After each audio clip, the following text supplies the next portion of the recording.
में इस टाइम रात को 9:30 बज रहे हैं। हमारे साथ अभी मौजूद हैं राष्ट्रीय परशुराम सेना के प्रदेश के महासचिव अंकित पांडे जी। अंकित जी, मुझे एक बात बताइए, यूजीसी का जो मामला आजकल बड़ा गरमाया हुआ है, उसको आप किस नज़रिए से देखते हैं? आपने भी बहुत सारी अपनी सोशल मीडिया में बाइट दी है। यूजीसी इसके पूर्व जो चल रहा था उसमें जो शिकायतकर्ता होता था, अगर वो दोषी माना जाता था उसके ऊपर जुर्माना होता था, उसे सज़ा भी होती थी, लेकिन वो पूरी तरह से प्राविधान हटा दिया गया है।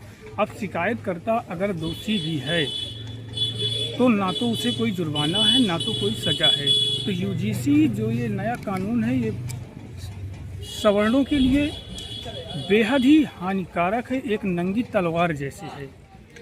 मुझे एक बात बताइए अंकित जी, आप ये कहना चाहते हैं कि जो अभी तक चल रहा था वही यूजीसी, उसमें बड़े ज़्यादा बदलाव फेरबदल किए गए, उससे आप नाराज़ हैं या फिर यूजीसी से ही नाराज़ हैं? अब हम पूरी यूजीसी से ही नाराज़ हैं। समानता का अधिकार हो, ये देश हम सभी का है।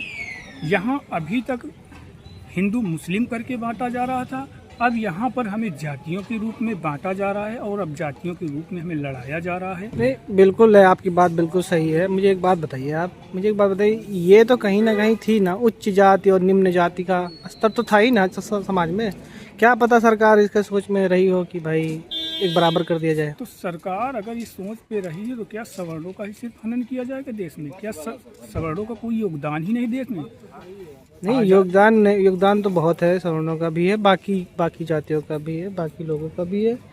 मैं ये कहना चाहता हूँ, मैं आपसे ये पूछना चाहता हूँ, क्या अगर कोई नीचे जाति में निम्न स्तर में कोई बंदा खड़ा है, कोई आदमी खड़ा है, उसको ऊपर लाने के लिए सरकार कुछ कोशिशें कर रही है, तो उसमें आप लोगों की क्या परेशानी है? नहीं, तो ऐसा कोई सा प्राविधान है कि जिसमें अगर शिकायतकर्ता भी दोषी है उसके ऊपर कोई ऑब्जेक्शन ही नहीं है, कोई एक्शन ही नहीं लिया जाएगा? यूजीसी अब ये व्यापार के रूप में बन जाएगा।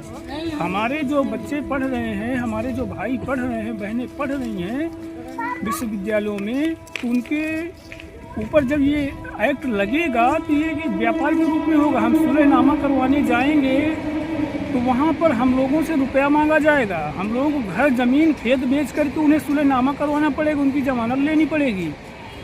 नहीं, बात तो ठीक है, लेकिन अब ये आपकी बात बहुत अच्छी है। आप इन सब मामलों में अपनी मांग क्या रख रहे हैं? हमारी मांग यही है कि यह प्राविधान जो आया है, जो ये अध्यादेश पास कर रहे हैं, ये पूरी तरह से हटाया जाए और सभी वर्गों को समानता का अधिकार दिया जाए, शिक्षा का हनन न किया जाए।